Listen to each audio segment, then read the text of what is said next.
Assalamualaikum warahmatullahi wabarakatuh. Bismillahirrahmanirrahim. Alhamdulillahirabbil alamin. Wa bihi nasta'inu ala umurid dunya waddin.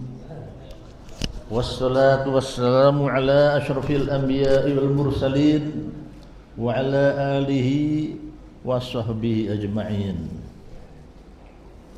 Rabbi shrah li sadri wa yassir li amri wa hlul 'uqdatam min lisani yafqahu qawli, amma ba'd. Hadirin yang dirahmati Allah Subhanahu wa taala, wabil khusus sahibul bait, ketua Masjid At-Taufik, sahabat kita Bapak Haji Salim Hamid,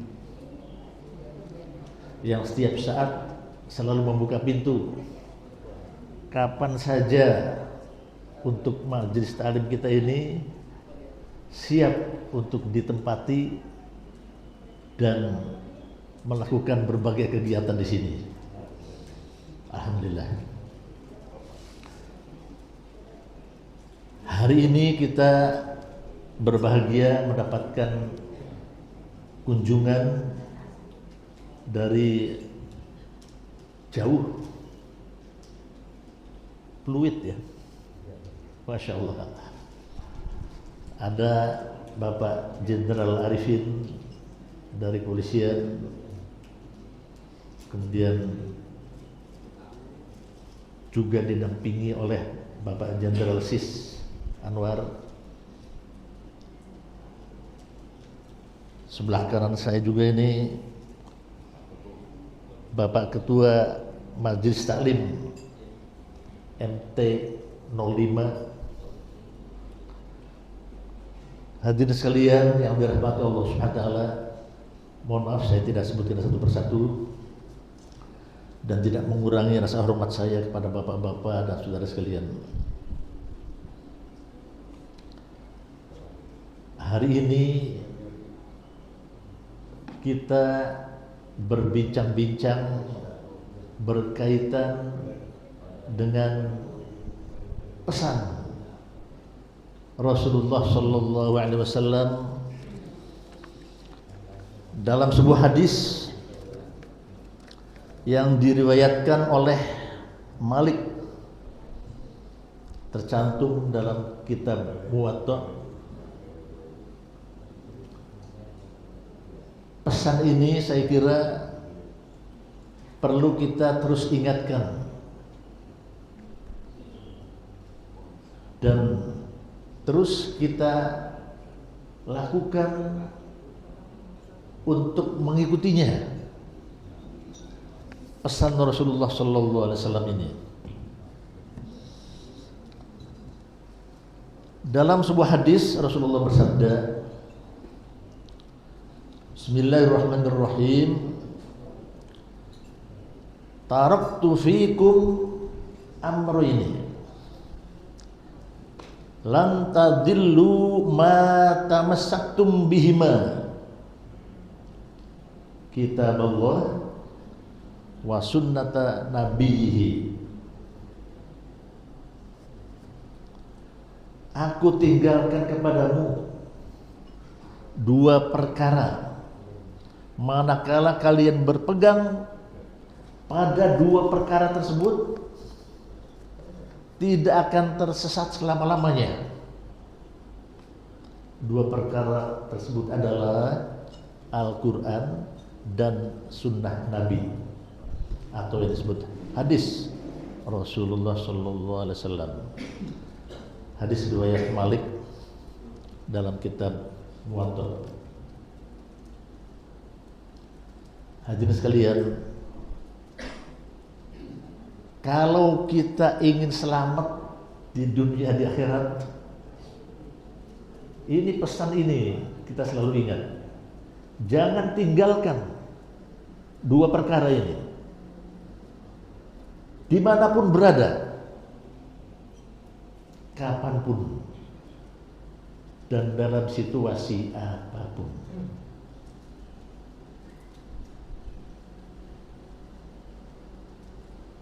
Allah terus menerus menjadi acuan, pegangan, dan selalu menemani kita, melindungi kita, memberikan petunjuk, taufik, hidayah pada kita, sehingga kehidupan seorang muslim ini selalu melibatkan Allah dalam urusan apapun. Ini yang kadang-kadang kita sering lupa.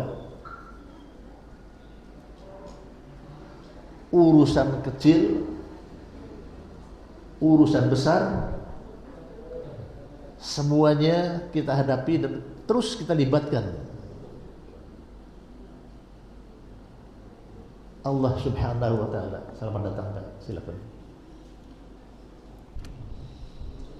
Hadirin sekalian,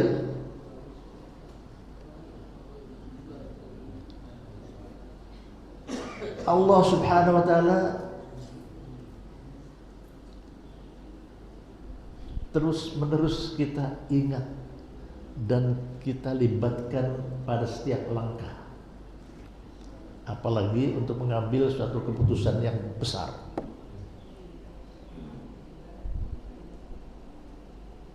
Kita minta petunjuk pada Allah dengan berbagai macam cara.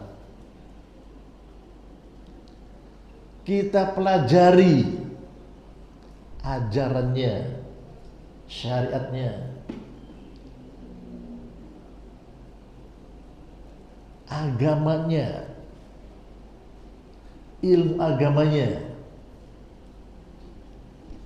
yang tadi kita sebutkan, Al-Quran dan Sunnah Rasulullah Sallallahu Alaihi Wasallam.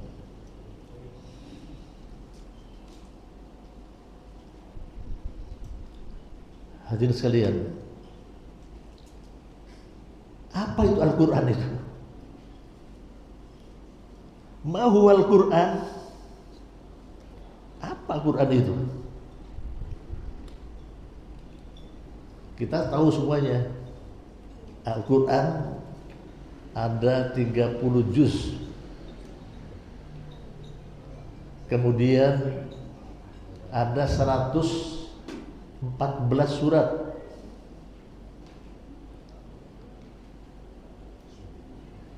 Dan seterusnya. Hadirin sekalian, Al-Quran huwa kalamullah yanzilu ala qalbi Muhammadin al-muta'abbad bitilawatih. Al-Quran adalah kalamullah, firman Allah Subhanahu wa Ta'ala yang diturunkan kepada Muhammad sallallahu alaihi wasallam Rasulullah, dan berpahala bagi siapa saja yang membacanya, menjadi ibadah al-muta'abbad bitilawatih.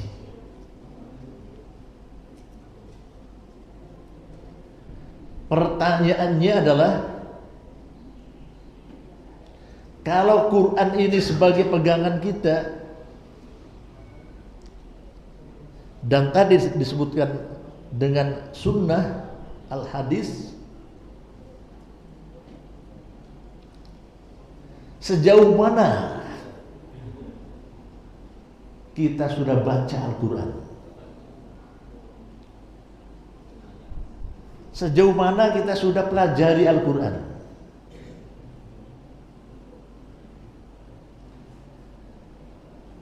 Karena Allah Subhanahu wa Ta'ala berkirim surat kepada kita sebanyak 114 kali, 114 surat.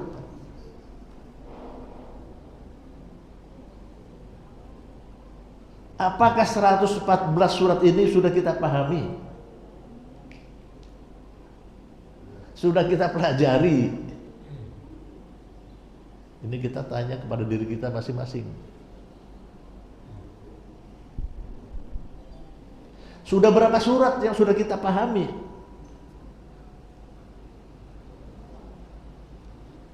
Coba hadirin sekalian, kita renung sedikit ya. Kalau kita punya anak sekolah di luar negeri misalnya, Bapak Jenderal Arifin punya anak misalnya sekolah di luar negeri, kemudian karena dia biasa berbahasa Inggris atau mungkin dia biasa berbahasa Arab, kirim suratnya dengan bahasa Inggris atau bahasa Arab ke Pak Jenderal Arifin. Pak Jenderal Arifin alhamdulillah karena mengerti bahasa Inggris dan bahasa Arab ya, langsung dia buru-buru buka dan baca apa maksud surat anak kita yang sedang belajar itu. Saya kira sebagai orang tua ingin buru-buru itu, pengen buru-buru buka itu apa isinya ya, Pak Jenderal ya, apa isi suratnya. Kira-kira begitu Pak Jono ya, kalau dapat surat dari anak pengen buru-buru buka.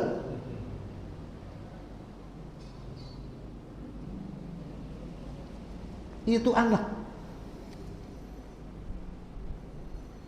Sekarang yang berkirim surat itu Allah Subhanahu wa Ta'ala, Pak.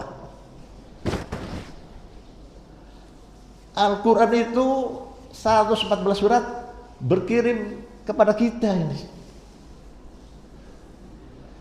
Dan Allah melalui Rasulnya sudah pesan, kalau kamu mau selamat, jangan tinggalkan Quran dan Sunnah.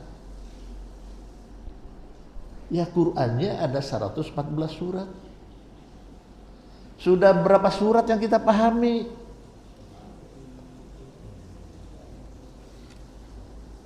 Sudah separuh belum kira-kira? Boro-boro. Ya. Masya Allah ya. Ini kadang-kadang kita memang menyadari juga. Jadi kapan kita mau belajar Al-Quran ini? Yuk, ini pegangan hidup kita, tuntunan, bahkan Al-Quran itu sebagai syifa, sebagai obat. Dzalikal kitabul la raiba fih. Tidak ada keraguan. Hudal lil muttaqin, petunjuk bagi orang-orang yang bertakwa.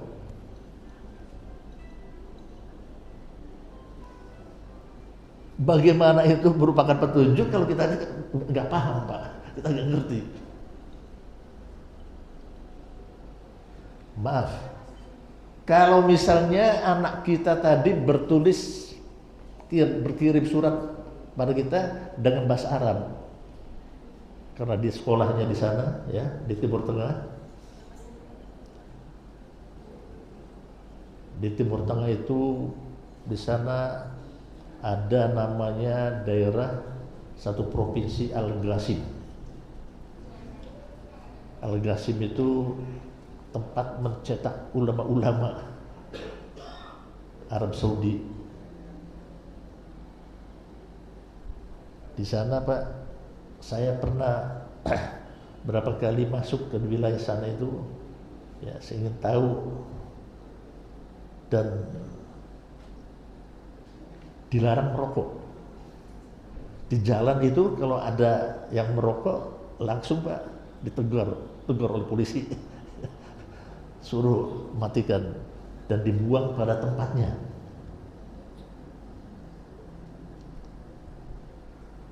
Maaf, mudah-mudahan jamaah kita di sini juga tidak ada yang merokok. Insya Allah ya, Mas Salim. Mudah-mudahan tidak ada yang merokok. Insya Allah, Pak Jenderal ya. Insya Allah. Kalau masih ada, mudah-mudahan segera tinggalkan. Segera tinggalkan merokok. Waktu, maaf, saya menjadi kepala biro kepegawaian dan organisasi ya, di satu departemen, membawai waktu itu 26.000 karyawan Kementerian Tenaga Kerja dan Transmigrasi. Saya kepala biro kepegawaiannya dan organisasi. Saya jelaskan pada semua pimpinan ya, mulai saat ini kalau saya kunjungan ke daerah, mulai saat ini mohon maaf saya bilang kepala dinas dan jajarannya semua, mulai saat ini saya minta berhenti merokok. Ya sampai sekarang saya kampanye berhenti merokok. Mohon izin pada teman-teman yang merokok, mudah-mudahan mulai hari ini berhenti.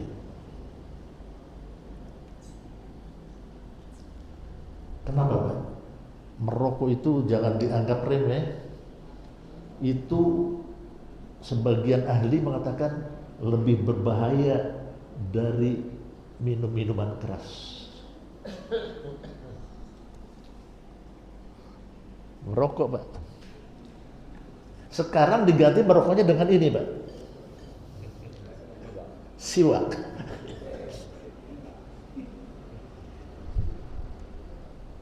Pak Mulyadi ya, bawa siwaknya Pak? Nggak bawa? Lupa. Pada waktu pertemuan yang lalu kita sudah sepakat Pak, semua jamaah kita jangan ketinggalan siwak. Mohon izin. Ini lebih penting dari HP. Kalau Bapak nggak mau ketinggalan HP, jangan ketinggalan siwak juga, karena ini lebih penting. Pada pengajian yang lalu saya sudah jelaskan, dan di YouTube saya juga sudah ada di sana. Saya jelaskan mengenai hikmah dari siwak. Mengapa dan apa siwak itu Rasulullah perintahkan dengan sangat. Jadi siwak ini jangan main-main nih Pak. Jangan main-main. Waktu itu saya sempat membagikan juga siwak. Semuanya kebagian dan semuanya tolong kalau habis atau hilang tolong beli sendiri gitu. Di Tanah Abang. Kalau sempat belikan juga teman-temannya yang lain. Bagikan siwak. Nah, jadi sekarang merokok tahun 96 saya berhenti merokok. Gantinya ya ini Pak, siwak. Saya jelaskan sedikit. Kayu siwak ini sudah diteliti Pak oleh ahli-ahli yang kompeten. Kemarin juga saya kirim ke Majelis Taklim ya, hasil penelitian dari beberapa ahli mengenai siwak ini. Yuk kita gerakkan lagi, kita ingatkan kembali. Jangan tinggalkan siwak. Cari siwak dulu sebelum cari HP Pak. Mana siwak saya? Cari siwak dulu baru cari HP. Pedomannya begitu.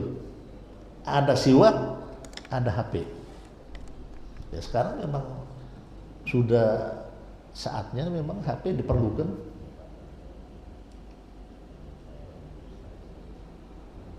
Dan saya juga setuju kalau ada pendapat bahwa HP ini harus hati-hati penggunaannya, apalagi dengan anak-anak kita, cucu kita. Makanya ada yang bilang HP ini Pak Mul, ini setan gepeng Pak. Dibilangnya hati-hati dengan setan gepeng. Ya, tiap hari ya.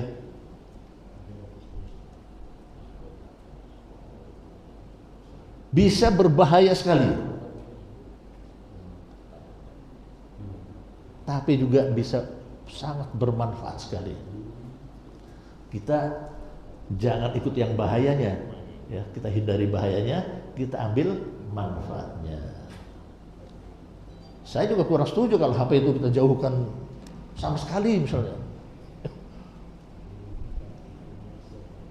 Kurang setuju saya. Kenapa? Karena memang sudah zamannya, diperlukan.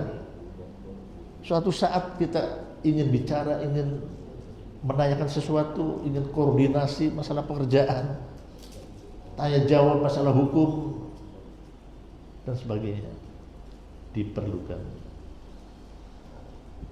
Pesan yang ada, hati-hati menggunakan HP. Bukan untuk bapak-bapaknya. Kalau bapak-bapaknya saya yakin sudah paham betul.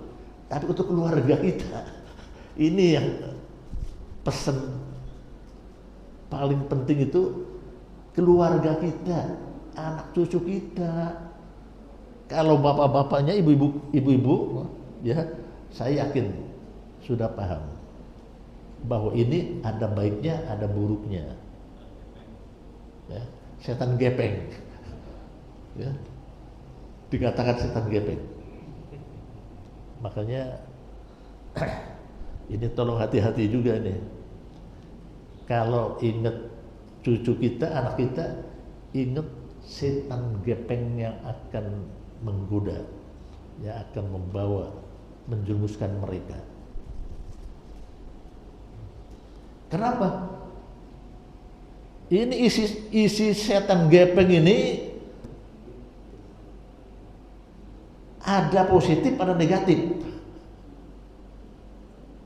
Siapa yang memfilter? Ya, Kominfo. Nggak bisa. Ya sebagian bisa, ya. Tapi jebol terus. Ini dibatasi, jebol. Susah.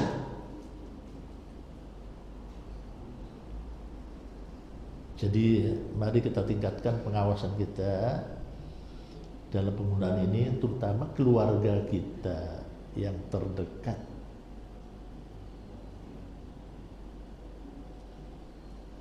Karena ini sudah merupakan informasi yang bebas hambatan, Pak. Jalan tol, melebihi jalan tol. Melebihi jalan tol dimanapun, ya, bisa mengakses.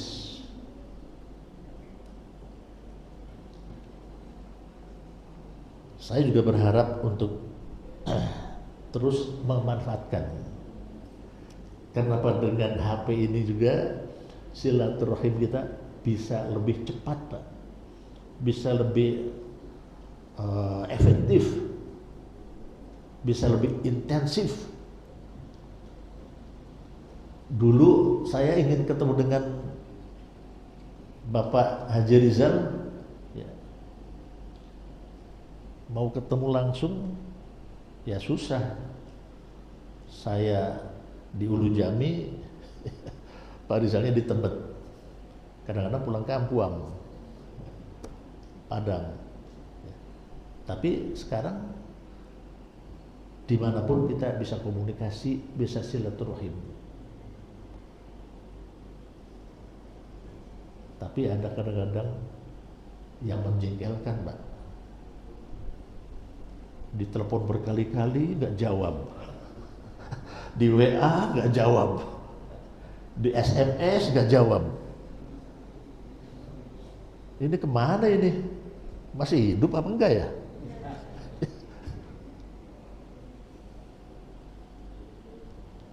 Katanya kalau ada WA dari siapapun cepat dibuka dan dijawab seperlunya. Paling tidak 2 kata saja. Ya. Baik, terima kasih. Maaf, saya tidak sempat. Izin, saya belum bisa bergabung. Ya singkat-singkat tapi ada jawaban. Makanya konsekuensi bawa HP, punya HP harus sering lihat-lihat. Nanti ada yang mendesak mau bertanya, nggak dilihat-lihat. Tapi juga jangan lupa HP ini nanti mendominasi, Pak. Yang mestinya kita baca Al-Quran tadarus Al-Quran kelupaan. Ya Pak Parman ya. Kelupaan. Jadi Pak Jenderal, alhamdulillah di Majelis Taklim kita ini ada tadarus juga yang disponsori oleh Pak Jenderal Sis. Beliau ini sponsor tadarus dari dulu, Pak. Ya. Saya kenal beliau sudah cukup lama, tapi baru akrabnya sekarang. Dari dulu beliau sponsor tadarus, termasuk di kegiatan di Halim Perdana Kusuma. Kemarin saya ketemu dengan sahabat-sahabat beliau juga, ya, teman-teman angkatan udara di sana, Reuni Lemhanas itu ketemu. Tiap tahun minimal setahun 2 kali kita ketemu. Ya, KRA 37 tahun 2004, Pak. Mohon izin, alhamdulillah saya lulus Lemhanas tahun 2004 dengan banyak sahabat-sahabat dari angkatan udara, dari polisi paling banyak, Pak. Alhamdulillah. Selesai naik bintang 1, bintang 2, bintang 3 sampai bintang 4. Alhamdulillah. Termasuk Pak BHD beliau itu juga alhamdulillah senior di Lemhanas juga. Hadirin sekalian yang dirahmati Allah Subhanahu wa taala. Semuanya sahabat-sahabat kita, teman-teman kita perlu disapa. Nah, ini manfaatnya HP ini. Ada yang masuk grup maunya lihat aja, gak pernah jawab, gak pernah aktif apa, sarannya, usulnya apa dan sebagainya, diem aja. Nah, kalau kita dalam grup HP, tolong kita juga bijaksana. Kalau ada pendapat yang berbeda, nggak usah ribut lah, nggak usah ribut. Kalau memang itu parah, japri aja. Kita diskusi bagaimana maksudnya, bagaimana menurut saya begini berbeda dengan Anda. Mungkin Anda yang benar. Karena mungkin juga Pak, menurut kita, wah ini gimana kok kayak gini masukin di grup gitu. Padahal benar Pak. Makanya kita diskusikan, kita bicarakan. Hadirin sekalian yang dirahmati Allah Subhanahu wa taala, kembali kepada Al-Qur'an.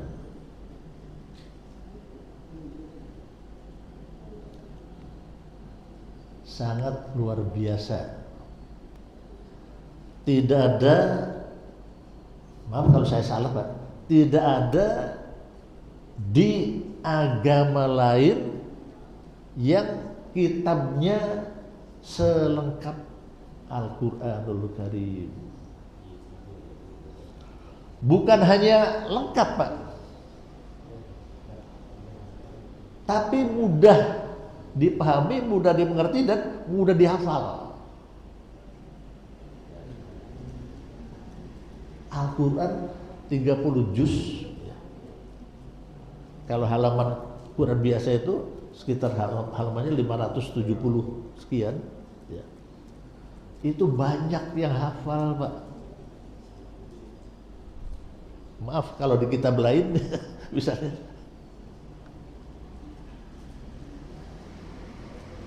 inilah kehebatan Al-Quranul Karim.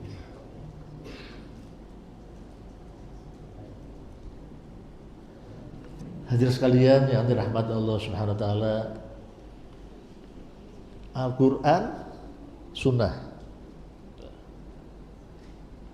Al-Quran kita pelajari, Sunnahnya kita pelajari. Hadis-hadis Nabi Sallallahu Alaihi Wasallam.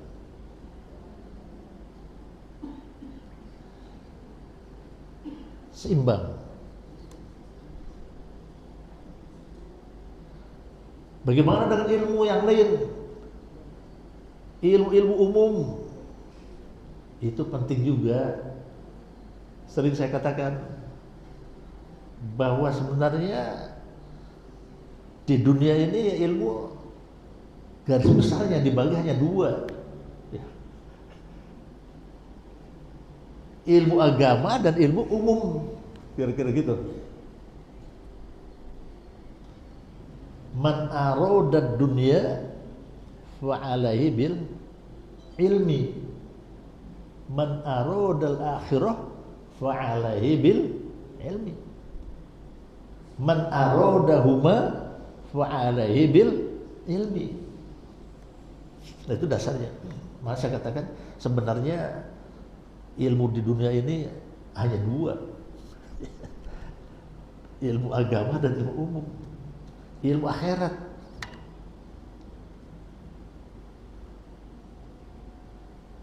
Nah, jadi ilmu umum penting, Pak.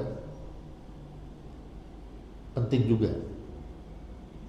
Makanya saya punya cita-cita itu, Pak. Mau doanya ya. Saya sekarang ya sedang dibahas perencanaannya, planningnya ya. Di apa namanya itu daerah Bogor, Jonggol.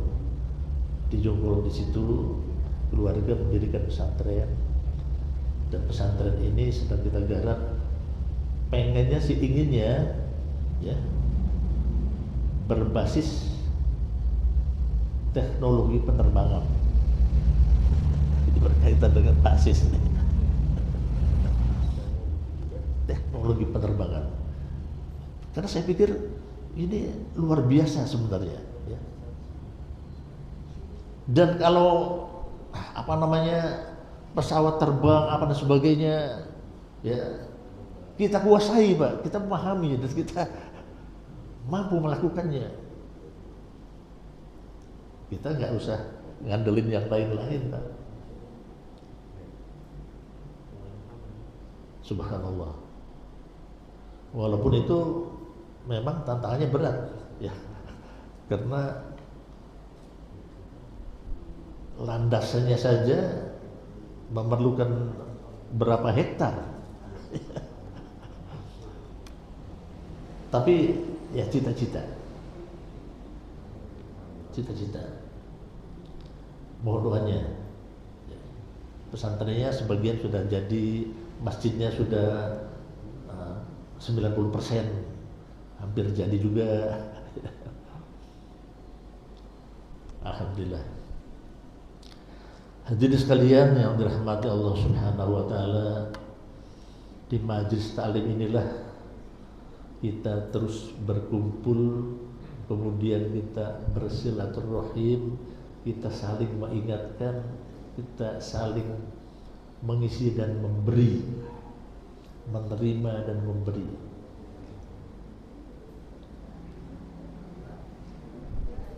Ini adalah sahabat-sahabat kita yang nanti, Pak, kita akan saling bertemu di kemudian hari.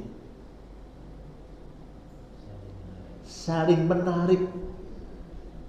Tadi Pak Jenderal katakan menarik kita masuk ke surga. Subhanallah.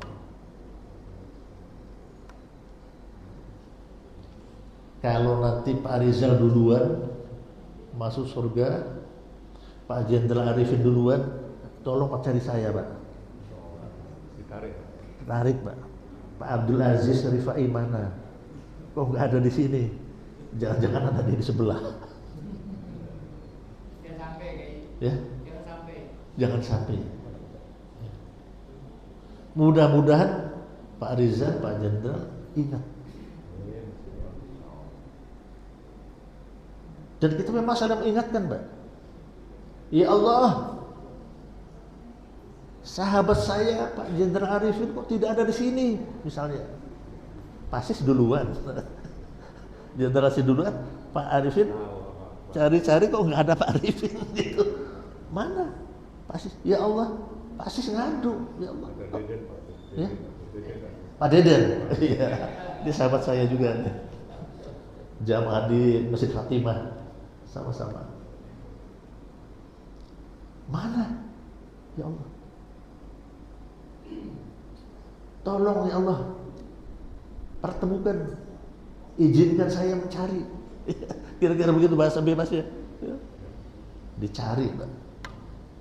Kalau sudah ketemu, dipersilahkan, Pak. Diangkat. Ya, bahasanya Pak Sis itu ditarik. Ditarik, kita angkat. Kita bawa menuju ke surga. Itu nggak main-main, Pak. Artinya apa? Artinya Allah memberikan kemampuan syafaat pertolongan orang mukmin, orang Islam yang bersahabat untuk saling menolong nanti, Pak. Makanya saya berpesan di Sukabumi kemarin itu, sudah kita ini sudah semuanya sudah cukuplah usia kita ini berada di sini di Sukabumi. Yuk kita cari teman-teman kita yang mau nyolatkan kita pada waktu kita meninggal nanti. Ya ini sahabat-sahabat yang begini Pak, yang mau menyolatkan kita. Mau cari orang pasar, Pak. Mau cari orang di lapangan bola. Di sini di masjid, di majelis taklim. Ya. Camat semua. Calon mati. Kemarin Pak, saya menghadiri takziah sahabat saya, Pak. Umurnya 3 tahun lebih muda dari saya. Subhanallah. Orangnya Pak, sholat jamaahnya tidak ketinggalan, Pak. Masya Allah. Dari pesantren Jawa Timur, Jombang. Beliau meninggal setelah rapat panitia kurban. Beliau ketua panitia kurban di Masjid Mampang, masjid namanya Husnul Khotimah. Itu masjidnya Pak Oma Irama. Saya kira kenal semuanya dengan Oma Irama, Raja Dangdut. Itu punya masjid. Nah beliau sahabat saya ini ketua panitianya. Habis rapat Pak, turun tangga begini, jatuh, meninggal. Innalillahi wa inna ilaihi raji'un. Terkejut semuanya, kembali kepada Allah. Memang itulah orang-orang baik. Masya Allah, meninggalnya di masjid Pak. Habis mimpin rapat panitia kurban, meninggal. Saya ikut Pak, ikut sampai ke kuburannya. Begitu jenazah itu dikuburkan, diuruk Pak, saya teringat, ya Allah, ya, kapan giliran saya kembali sekarang menghadiri sahabat saya yang dikebumikan. Ya, entah kapan saya yang dikebumikan. Siapa yang menyolati? Ya ini sahabat-sahabat kita ini. Jadi kalau kita takziah, utamakan kita ikut mensolati. Usahakan sholatnya.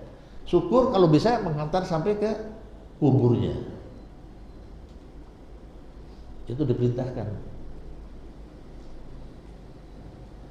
Hadirin sekalian yang dirahmati Allah Subhanahu wa taala. Jadi kita cari teman-teman yang soleh, yang soleha. Kenapa? Hati-hati, Pak. Ya. Teman ini bisa membawa ke kiri, bisa membawa ke kanan, bisa macam-macam. Nah, sekali inilah nggak apa-apa lah, coba-coba gitu. Bisa terbawa kita. Oleh karena itu ada pepatah, kalau kita mau tahu siapa dia, lihat saja teman-temannya itu. Sahabat-sahabat itu siapa-siapa. Itulah dia. Sahabat-sahabatnya siapa? Kira-kira itulah dia seperti sahabat-sahabatnya itu. Kira-kira begitu. Hadirin sekalian yang dirahmati Allah Subhanahu wa taala, marilah kita terus-menerus berusaha untuk hadir di majelis taklim di mana saja. Kita cari ilmu agama dan ilmu agama. Ilmu umum cari, tapi jangan lupa ilmu agama. Saya kira itu Pak pesan-pesan yang saya sampaikan pada hari ini. Mudah-mudahan kita selalu ingat pesan Rasulullah Sallallahu Alaihi Wasallam yang dalam hadisnya diriwayatkan oleh Imam Malik untuk berpegang teguh kepada dua perkara ini. Dan kita pelajari terus. Kita pelajari. Kita ngaji. Ngaji, Pak. Ngajinya ya di majelis taklim semacam ini. Demikian hadirin sekalian yang dapat saya sampaikan, mudah-mudahan bermanfaat. Dan kita termasuk orang-orang yang cinta dengan Al-Quranul Karim. Karena Al-Quran yang kita baca nanti akan menjadi syafaat juga, memberikan syafaat.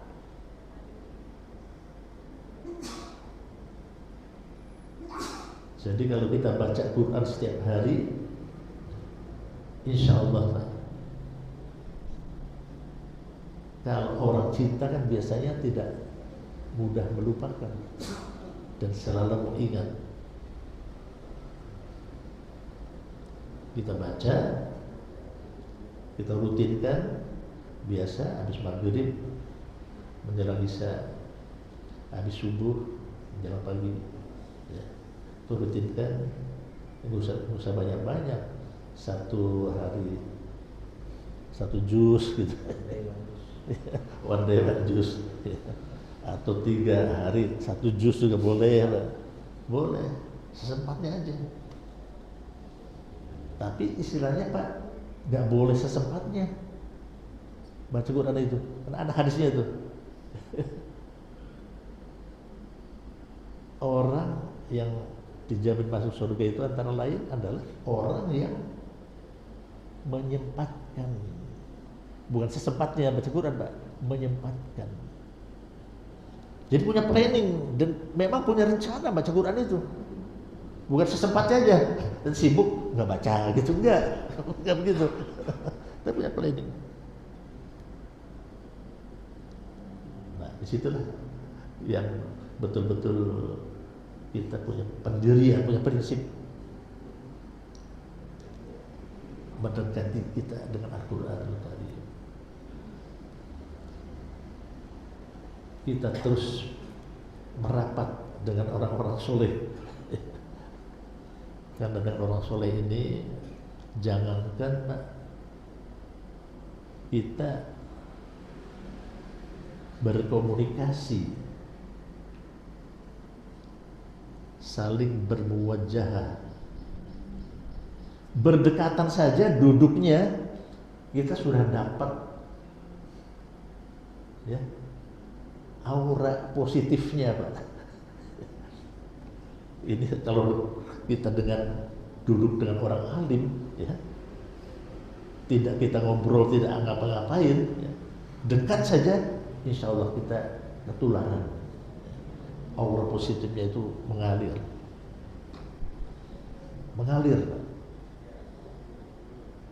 kiri kanan kita. Makanya kita terus berusaha mendekat, merapat dengan orang-orang soleh, orang-orang ahli ibadah, orang-orang yang ahli ilmu, ahli ta'lim dan sebagainya. Terima kasih atas perhatiannya semuanya. Mudah-mudahan bermanfaat dan ada yang kita bawa pulang pesan-pesan pada hari ini ya, yaitu kita terus merapat dengan Al-Quran dan hadis sunnah Rasulullah, dan jangan lupa kita mempelajarinya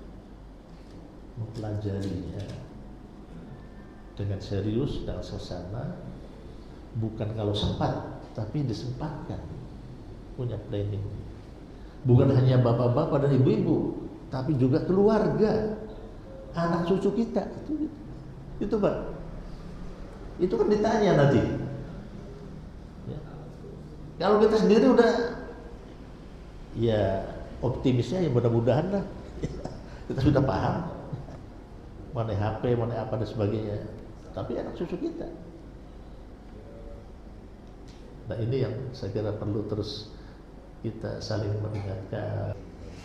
Terima kasih. Assalamualaikum warahmatullahi wabarakatuh. Assalamualaikum warahmatullahi wabarakatuh.